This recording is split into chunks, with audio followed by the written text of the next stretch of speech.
In order to place the bill on the calendar under the provisions of Rule 14, I would object to further proceeding. Objection having been heard, the bill will be placed on the calendar. Mr. President, Majority Leader. earlier this morning, it was my distinct honor, along with Leader McConnell, to welcome Ukrainian President Zelensky to the United States.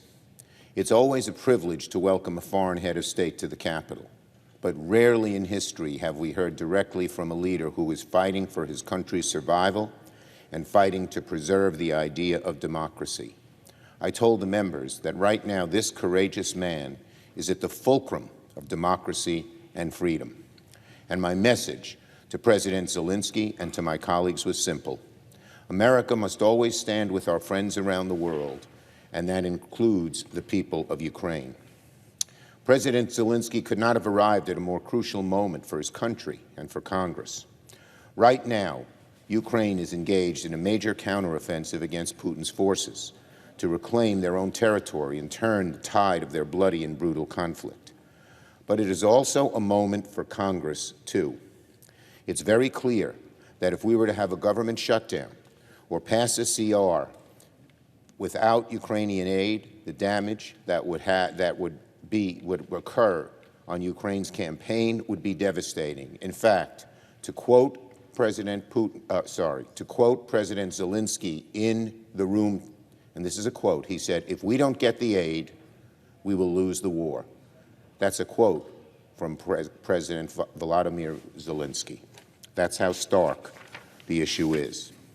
Nothing would make Putin happier right now than to see the United States waver in our support for the Ukrainian people. This is not just about Ukrainian security, but as President Zelensky reminded us, it's about American security as well, because a victorious Putin would be an emboldened Putin. What is the point of cutting off support now when we're at a turning point in the war, when we've invested a large amount of resources to get to this turning point? To be sure, there are some on the hard right who say we should abandon Ukraine and negotiate with Putin. It's ironic that the hard right, which historically opposed communism, now openly flirts with autocrats like Putin. Giving Putin what he wants, for America to abandon Ukraine, that is what Putin wants, would be a terrible, terrible mistake, and one, I think, that would come back to haunt us more rapidly and quickly than people believe. Now is not the time to take our foot off the gas when it comes to helping Ukraine. Turning our backs would make the world less safe for American democracy. I commend President Zelensky for his leadership during this unprecedented moment in his country's history. I thank him for his visit. I thank him for his courage. I thank him for his steadfastness.